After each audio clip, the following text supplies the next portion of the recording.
ఈలోపు అంజలిని నేను పూర్తిగా నా గ్రిప్లోకి తెచ్చుకుంటా.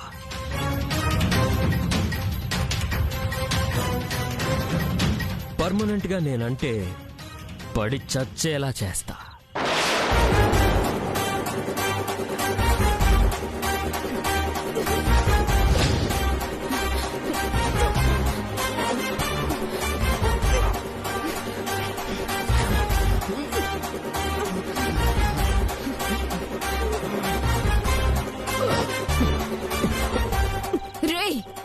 నేను బ్రతికేది నా కుటుంబం కోసం. అమాయకురాలైన నా చెల్లెల్ని ఇప్పటి వరకు వంచింది చాలు. ఇక దాని జోలికి వెళ్ళావంటే నిన్ను చంపి నేను జైలుకెళ్తాను.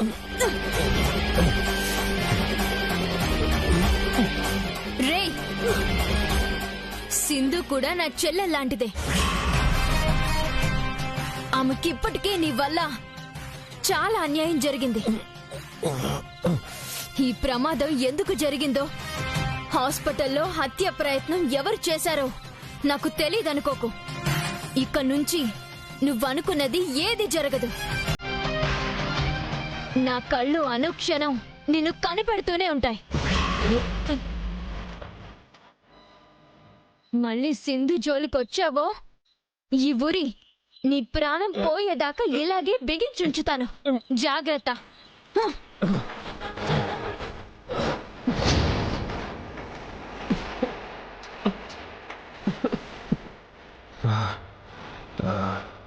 నడవరా బయటికి. నీ భార్య గదిలోకి నీకు ప్రవేశం లేదు. నడవ.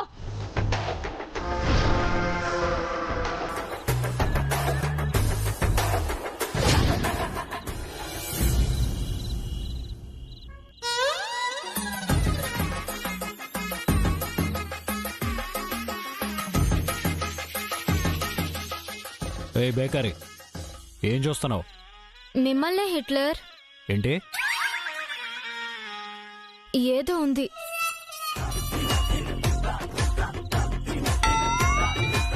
ఏముంది? మీ మొహం మీద కాదు, మనసు లోపల. ఏముంటుంది? ఆ లాకర్లో ఏముందో తెలీదు, మీ మనసులో ఏముందో తెలీదు. మనసుకు కూడా సీక్రెట్ కోడ్ పెట్టుకున్నారా? మీ గుండెని టచ్ చేస్తే జీపీఎస్ ఆన్ అవుతుందా? ఏంటంత వింతగా మాట్లాడుతున్నావు? మీరెక్కడున్నారో తెలిసిపోయినా మీ గుండె లోపల ఏం దాచుకున్నారో తెలియడం లేదే. అవును, ఆ లాకర్ గురించి అంత టెన్షన్ పడ్డావేంటి నువ్వు? ఆ లాకర్ నెలగైనా వెనక్కి తెప్పించి తీరాలి. అది పోవడానికి వీల్లేదు. పదండి పదండి.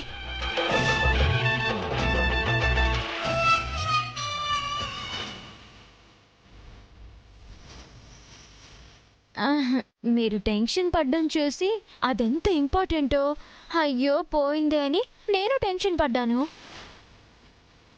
కాదు, ఏదో ఉంది. నువ్వు రూపాయికి రూపాయి 30 టెన్షన్ పడ్డావు. నాలో మీకు తెలియని ఒక మహానటి దాగి ఉంది కదా. ఆ నటికి పావలా ఇచ్చిన రూపాయి 30 టాలెంట్ చూపిస్తుంది. కాస్త కూస్త గ్యాపులుగా డైలాగులు చెప్పినా టాప్ లేచిపోయేలాగా పర్ఫార్మెన్స్ ఉంటుంది.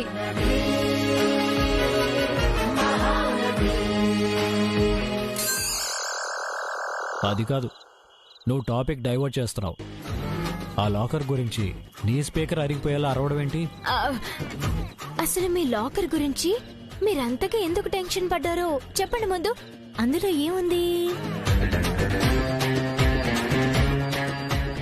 ఏమీ లేదు. ఖాళీ. ఖాళీ లాకర్ కోసం మీరంత టెన్షన్ పడతారా? అంత స్పీడ్గా పరిగెడతారా? అంత ఫాస్ట్గా డ్రైవ్ చేస్తారా? ఏంటి, నువ్వు నా మీదే డౌట్ పడుతున్నావు? ఎక్కడో కొడుతుంది. ఏయ్, నువ్వు నా లాకర్ మీద పడ్డావేంటి?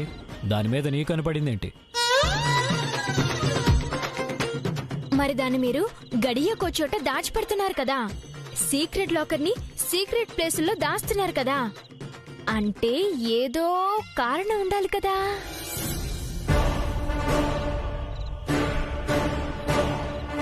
ఉంది, ఏముంది?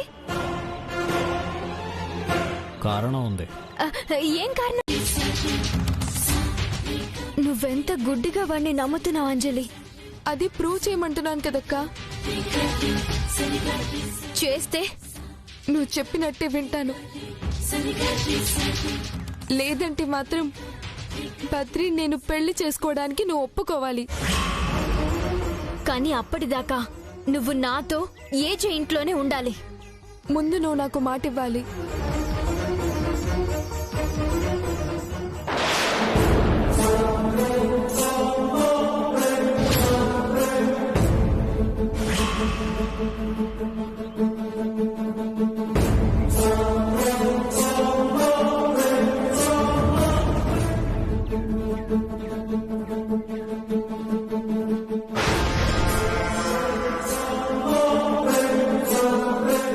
అంజలి నన్ను పూర్తిగా నమ్మేసింది. భానుని నమ్మడం మానేసింది. పైగా నేనున్న చోటికే అంజలి వస్తోంది. ఇది నా మంచికే. పూర్ భాను నన్ను చెడ్డవాడిగా ప్రూవ్ చేయలేవు. నాతో పోటీ పడి నువ్వు గెలవలేవు.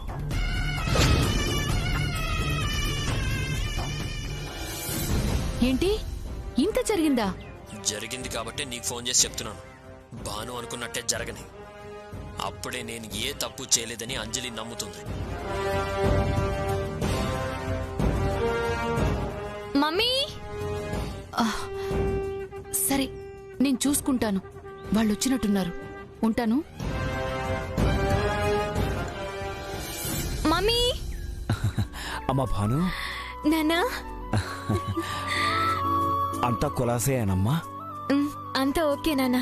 అల్లుడి గారితో బాగానే ఉన్నావుగా? ఆ రోజు నువ్వు కనపడలేదనేసరికి చాలా కంగారు పడ్డాడు అనుకో. ఇప్పుడు దాని గురించి ఎందుకు గాని, మమ్మీ ఎక్కడా? ఇక్కడ. మమ్మీ, మీ ఇద్దరికి ఒక విషయం చెప్పాలి. ఇలా రండి, రండి.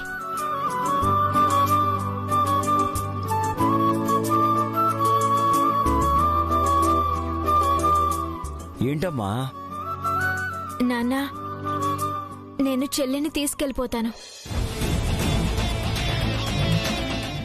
ఎక్కడికో? హిట్లర్ ఇంటికి. ఎందుకు? అది నిజం చెప్తే నాన్న కంగారు పడతాడు. మమ్మీకి ఈ విషయం తెలిస్తే గోల చేస్తుంది. కాబట్టి మేనేజ్ చేయాలి. నాకు తెలిసే పిచ్చిదానా. ఆలోచిస్తున్నావేంట్రా? అంటే అది అది ఏం లేదు నాన్న. సింధుని హాస్పిటల్ నుంచి ఇంటికి తీసుకొచ్చారు. తన బాగోగులు చూసుకోవడం కష్టం అవుతుంది. పైగా తన బాధ్యత నేనే తీసుకున్నాను. మీకు తెలుసు కదా, ఇంట్లో వాళ్ళు ఎవ్వరూ సపోర్ట్ చేయరు. జయమ్మ చూసుకోలేదు. అన్ని దిక్కులు నేనే చూసుకోవాలంటే కుదరదు. హిట్లర్కేమో సింధు విషయంలో చిన్న పొరపాటు జరిగినా నచ్చదు. ఆగాగు ఆగాగాగు, ఎందుకు అని అడిగినందుకు ఇంత చెప్పాల్సిన అవసరం ఉందమ్మా. ఇప్పుడు చెల్లి సింధుని చూసుకోవాలి, అంతే కదా? అమ్మయ్యా, అంతే.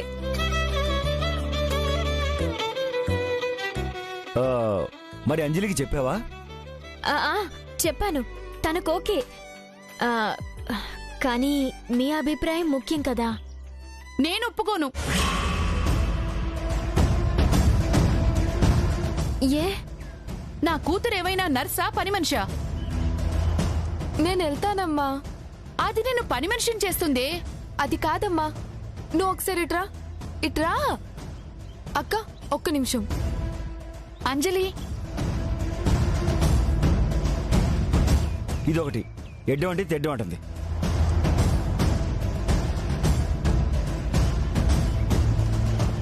అమ్మా, నేను వెళ్తుంది బద్రి మంచోడా చెడ్డవాడా అని తెలుసుకోవడానికి, అంతేగా? నీకెలా తెలుసు? అంటే ఇప్పుడు నువ్వున్న పరిస్థితుల్లో అతను మంచోడా కాదో తెలుసుకోవడానికి వెళ్తున్నావు అనుకున్నాను. మరెందుకు వద్దంటున్నావు? వెంటనే ఒప్పేసుకుంటే భానుకి అనుమానం వస్తుంది. పైగా బద్రి విషయం నాకు తెలుసని భానుకి ఎప్పటికీ తెలియకూడదు. అయితే నేను వెళ్ళనా? వెళ్ళు, కానీ జాగ్రత్త. భాను నిన్ను నమ్మించడానికి ఏదైనా చేస్తుంది. కంగారు. ఇదేంటి సడన్ గా 1 రోజులు గడువు పెట్టాడు. ఈ నెలలోపు సింధు మామూలు మనిషి అవుతుందా? బద్రి నిజ స్వరూపం బయటపడుతుందా? బద్రి నేరస్తుడని రుజువు చేయలేకపోతే అంజలి వాణ్ణి పెళ్లి చేసుకుంటానని చెప్పింది. ఇటు ఏజే తప్పు చేశాడని రుజువు చేయకపోతే 1 రోజులకి వెళ్ళగొట్టేస్తానంటున్నాడే. ఇంకో పక్క ఓటీపీ విక్రమ్ లాకర్ కోసం ప్రాణం తీస్తున్నాడు. ఇన్ని సమస్యలు నా ఎదురుగా ఉన్నాయేంటి? మధ్యలో ఈ 1 month డెడ్ లైన్ ఏంటి?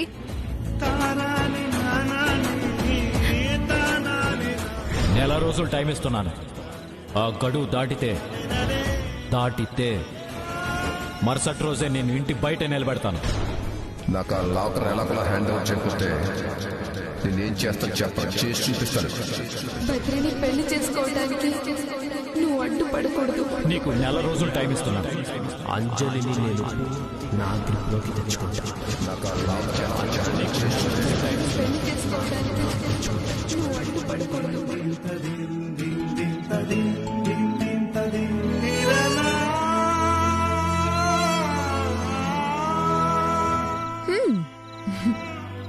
ఏం జరిగింది? ఏదో జరిగింది. పలాయన మంత్రం పఠించే టైం వచ్చిందా? అంటే ఇంట్లో నుంచి వెళ్లిపోయే సుముహూర్తం దగ్గర పడిందా? ఏదో అనుకున్నాం. ఒక్కో పుల్ల ఏరుకొచ్చి పక్షి గూడు కట్టుకున్నట్టు ఒక్కొక్కరిని తీసుకొచ్చి ఈ ఇంట్లో నీ సామ్రాజ్యం స్థాపించాలని చాలా కలలు కన్నట్టున్నావు. అందుకే నీ బలం సరిపోక బలగాన్ని సమకూర్చుకుంటున్నావు.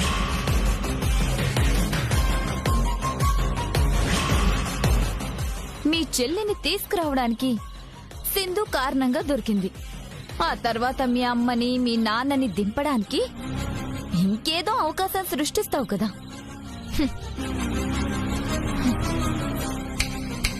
హలో, ఏంటి జవాబు చెప్పకుండా వెళ్ళిపోతున్నా?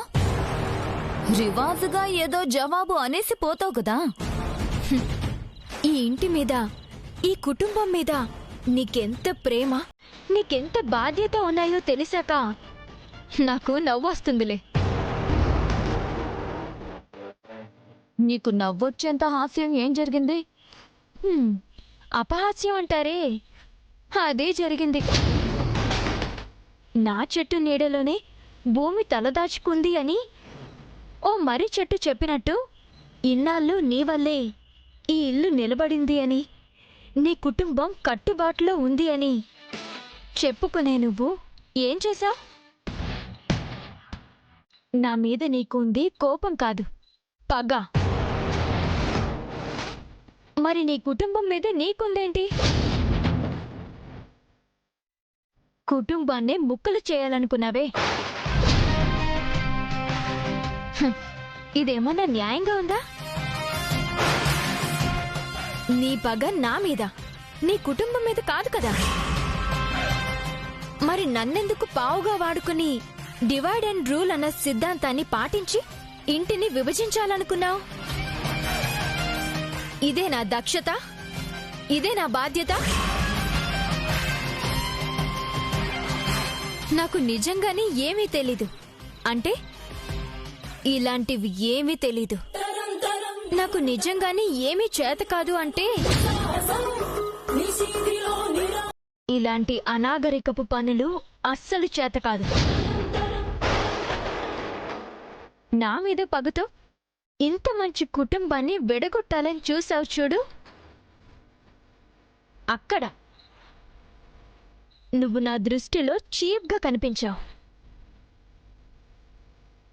నీకు నువ్వు ఎంత వాల్యూ ఇచ్చుకున్నా నా దృష్టిలో మాత్రం దిగజారిపోయా.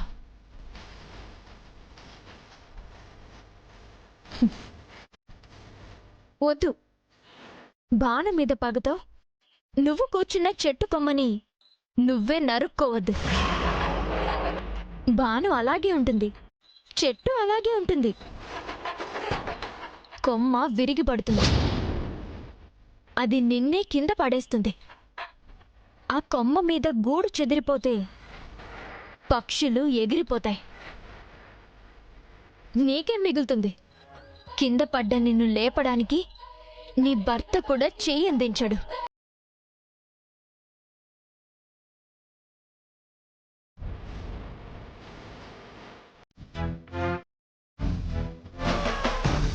ఈ అగ్రిమెంట్స్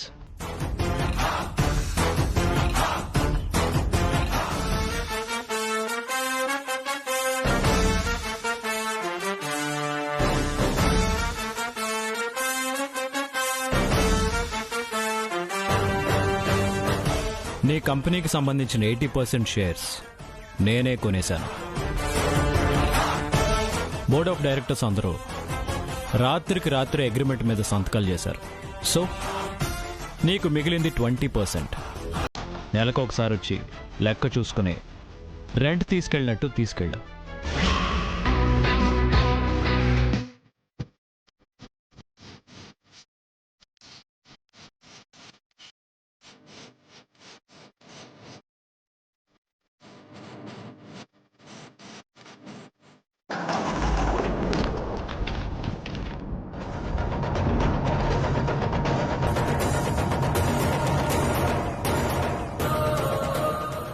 ఏం మాట్లాడుతున్నావు?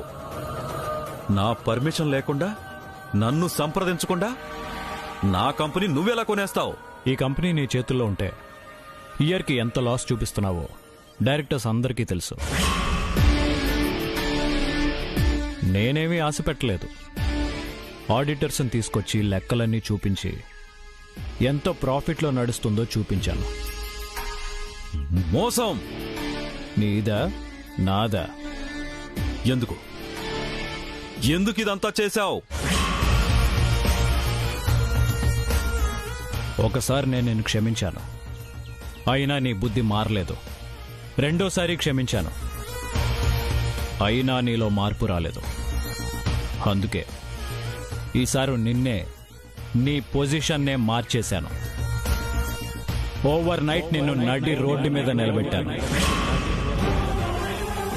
ఎక్కడ చెప్పుకుంటావో చెప్పుకో, ఏం చేసుకుంటావో చేసుకో.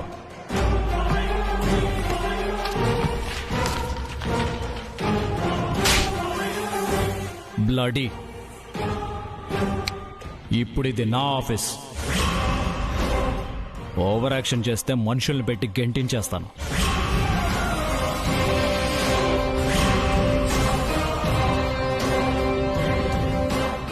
నువ్వు నన్నే టార్గెట్ చేస్తావా?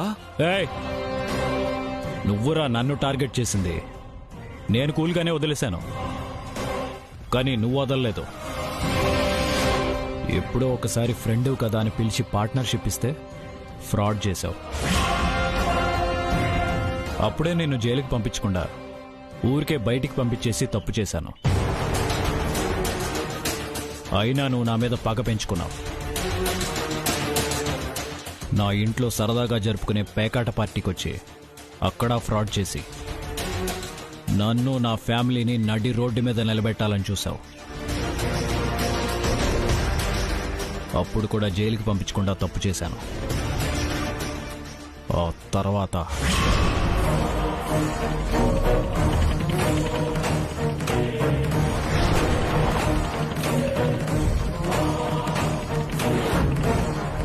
బాను కిడ్నాప్ అయింది. ఇంట్లో లాకర్ మాయమైంది. నా మీద అటాక్ జరిగింది. నా ఇంట్లోనే సింధు బిల్డింగ్ పైనుంచి పడింది. వీటన్నిటికీ నువ్వే కారణమని నాకు ఖచ్చితంగా అనిపిస్తుంది. వదలను, నిన్ను నేను వదలను. ఇంకా ఇంకా ఇంకా ఏజీ అంటే ఏంటో నీకు తెలిసేలా చేస్తాను. నా జోలికొచ్చి నన్ను రెచ్చగొట్టినందుకు ప్రతి క్షణం భయపడుతూ బతికేలా చేస్తాను. నన్ను నా ఫ్యామిలీని బానిసలుగా మార్చాలని చూసినందుకు. ఇప్పుడు నువ్వు నా ముందు దేహి అని ఏడాదికి ఒకసారి చేయి చాచేలా చేశాను. That is AJ Abhinav Jagarlamudi. Now you can.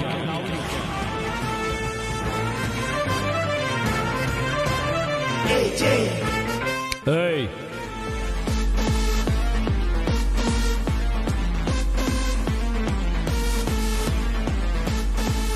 ఇప్పుడు జస్ట్ నా ఇంట్లో జరిగేవన్నీ నీ వల్లే జరుగుతున్నాయన్న అనుమానం మాత్రమే ఉంది.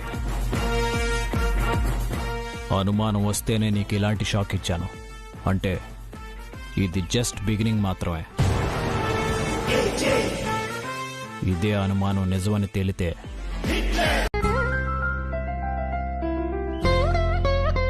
మీకు నష్టం జరిగింది, అది మీ తప్పు కాదు కదా. మాలాంటి వాళ్ళు ఉన్నదెందుకు? చూస్తూ వదిలేస్తావా? మీ అప్పు మొత్తం నేను తీరుస్తాను.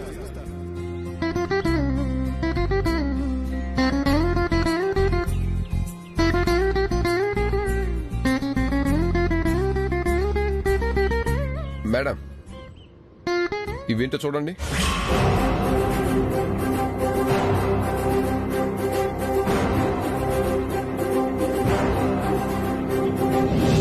ఇదేంటి? ఇందాక మా నాన్న సైన్ చేసిన పేపర్స్ నీ దగ్గరికి ఎలా వచ్చాయి రమేష్?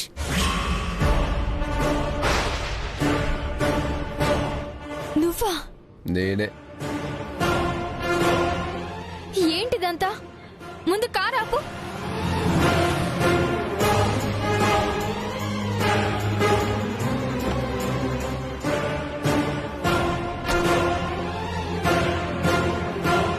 ఈ కారులో నువ్వేంటి?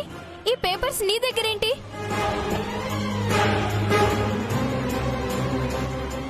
నేను తలుచుకుంటే ఎక్కడైనా ఉంటాను, ఏమైనా చేస్తాను. ఈ పేపర్స్ మా నాన్న అప్పిచ్చిన పెద్ద మనిషికి సంతకం చేసిచ్చింది. అంటే మీ నాన్నకు అప్పించింది మీ శ్రేయోభిలాషి కాదు, నా మనిషి.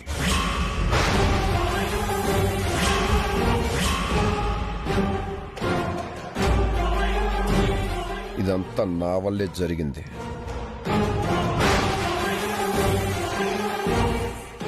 ఏదంతా? అతనొచ్చి అప్పు ఇవ్వడమా? అప్పుల వాళ్ళు ఇంటి మీదకొచ్చి గొడవ చేయడమా? అదే కాదు, రొయ్యల చెరువులో రొయ్యలన్నీ చచ్చిపోవటం కూడా నా పని.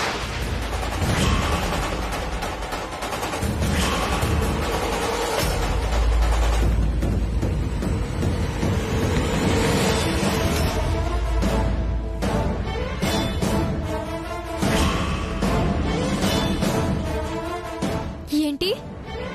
అంత లాస్ చేసింది నువ్వా? నువ్వసలు మనిషివేనా? ఏంటి నువ్వు చేసిన పని? కొంచెం ఉంటే మా నాన్న సూసైడ్ చేసుకునేవాడు. మీ నాన్న ఏం చేసుకున్నాడో నాకు అనవసరం. నేనేం చేస్తానో నీకు తెలియటం నాకు అవసరం. ఇంత దారుణం చేస్తావా? అసలు నువ్వు సిబిఐ ఆఫీసర్వేనా? ఇలా మనుషుల ప్రాణాలతో ఆడుకునే హక్కు నీకెవరిచ్చారు? మా నాన్న ఏం తప్పు చేశాడు? ఎంతో కష్టపడి అప్పులు చేసి మళ్ళీ వ్యాపారం మొదలు పెడితే సర్వనాశనం చేస్తావా? పైగా అప్పుల వాళ్ళని పంపిస్తావా? అరవకు. ముందు పేపర్స్ ఏముందో చూడు. ఏముంది? మీ నాన్న సైన్ పెట్టింది మీ ఇంటి పత్రాల మీద.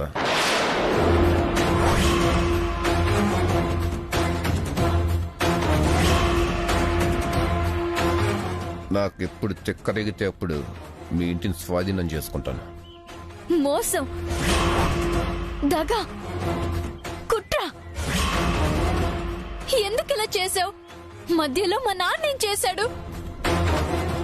ఎందుకు మా ఫ్యామిలీని ఇంత దారుణంగా డిస్టర్బ్ చేయాలనుకుంటున్నావు? కారణం నువ్వే. నేను అప్పచెప్పిన పనులు పక్కన పెట్టి ఏజే ఫ్యామిలీతో అటాచ్మెంట్ పెంచుకొని నీ చెల్లి ఫ్యూచర్ అంటూ సెంటిమెంట్ ఒకటి సాగ్గా చెప్తూ లాకర్ నాకప్ప చెప్పకుండా సాగదీసినందుకు, నేను ఫోన్ చేస్తే తిరగబడి మాట్లాడినందుకు, వీటన్నిటికీ బదులుగా నేనిచ్చిన షాక్ ట్రీట్మెంట్ ఇది. అసలు ఎందుకు నేనే చెయ్యాలి? నువ్వు సిబిఐ అయితే ఇది నువ్వు చేయాల్సిన పని. ఏజీ అతని భార్యని చంపడానికి మా నాన్న మీద నువ్వు ప్రతీకారం తీర్చుకోవడానికి సంబంధం ఏమైనా ఉందా? అప్పుల వాళ్ళు చేసిన గొడవతో మా నాన్న ఊరేసుకోబోయాడు తెలుసా? అంత పాపం చేస్తావా? ఏ పాపం తెలియని మా నాన్నని ఇంత ఘోరంగా మోసం చేస్తావా? చేస్తాను. నేను అనుకున్నది జరిగేదాకా, ఆ ఏజీ హంతకుడు నిరూపించేదాకా, సాక్ష్యాలను సంపాదించేదాకా ఈ ఆస్తికైతలు నా దగ్గరే పెట్టుకుంటాను. తిరగబడ్డ ఈజీతో చెప్పిన మధ్యలో డ్రాప్ అయిన నీ ఇంట్లో నేనుంటాను, నీ కుటుంబం వీధిలో ఉంటుంది.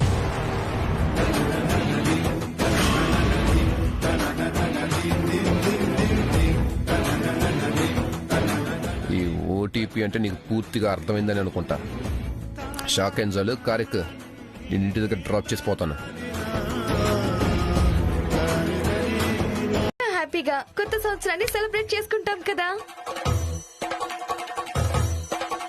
ఈ లోపు మనకి అవకాశం దొరకాలి కదా. అయ్యో, అవకాశం దొరకదు, మనమే సృష్టించాలి.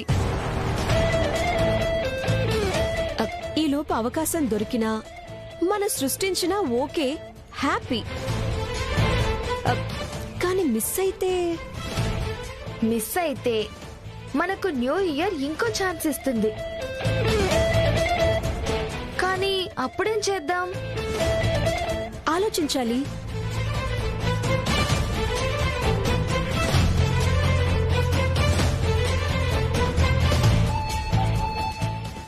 ఓ పని చేస్తే ఏంటది?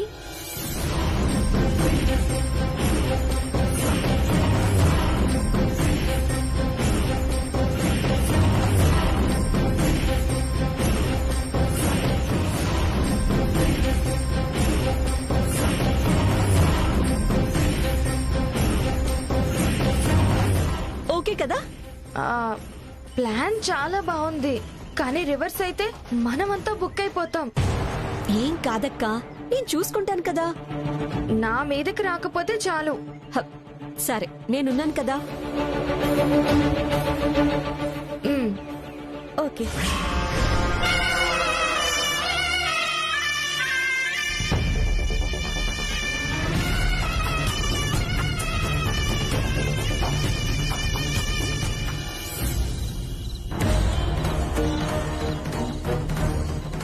ఏంటక్క నువ్వు అనేది? ఇంత జరిగితే నాకెవరు చెప్పలేదే? నేనే చెప్పొద్దన్నాను, నిదానంగా నేనే చెప్పాలనుకున్నాను. రొయ్యల చెరువులో నష్టం వస్తే వచ్చింది, మొత్తం అమ్మేసేవను. నేను ఉద్యోగం చేస్తాను, అమ్మ నాన్నని పోషిస్తాను, కానీ నాన్నని మాత్రం బెంగ పెట్టుకోవద్దను. ఇవన్నీ ఆయన తట్టుకోలేడక్క. అంజలి, నువ్వు ఎమోషనల్ అవ్వకు. సమయానికి నాన్నకి తెలిసిన వ్యక్తి ఎవరో వచ్చి అప్పులు మొత్తం తీర్చేసి వెళ్ళాడు. కాబట్టి నాన్నకిప్పుడు అప్పుల వల్ల టెన్షన్ లేదు. అంత డబ్బు అప్పిచ్చింది ఎవరక్క? మనకు తెలిసిన మనిషేనా? మనకు తెలిసిన మనిషి అయితే కాడు, కానీ నాన్నకు మాత్రం పరిచయం ఉన్నవాడే. పోనీలే, ఎవరైతే ఏంటి, దేవుళ్లా వచ్చాడు. అవును, దేవుడో దెయ్యమో నాకు తెలుసు. ఈ టైంలో నువ్వు లేక నేను లేక నాన్న ఒంటరితనం ఫీల్ అవుతాడేమో. నేను వెళ్ళి నాన్నతో ఉండనా?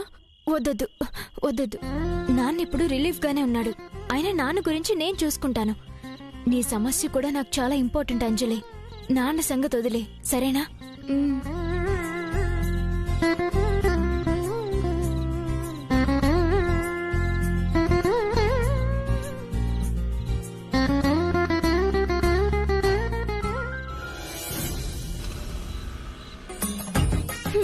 నువ్వు తెలివైన దానివి, అందుకే తొందరగా పోయావు.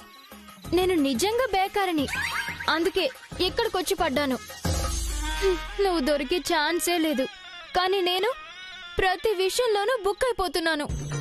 ఈ ముగ్గురు దుష్టత్రయంలా తయారయ్యారు. మంచి చెప్తే చెడనుకుంటారు, సంతోషంగా ఉండమంటే చిచ్చు పెడుతున్నానంటారు. ఆయన నాకెందుకు ఇంటి విషయాలు అనుకుంటే ఏదో ఒక దాంట్లో ఇరికించేస్తున్నారు. దాంతో ఏజీ హిట్లర్ అయిపోతున్నాడు. ఈ ఇంట్లో నా మాట వినేవాళ్లే లేరు. కానీ నేనేం చెప్పినా బుద్ధిగా వినేదానివి నువ్వు మాత్రమే. ఈ హిట్లర్ ఎందుకలా హిట్లర్ అయ్యాడు? మ్యానుఫ్యాక్చరింగ్ డిఫెక్టా? అందరిలాగా కూల్గా ఎందుకుండడు? ఎప్పుడు చూసినా ముళ్ళకంపలాగా మీద పడుతూనే ఉంటాడు. ఇదేమన్నా డిప్రెషన్ డిజార్డరా? ఏదైనా మానియా, ఫోబియా, సిండ్రోమా? బేకారీ.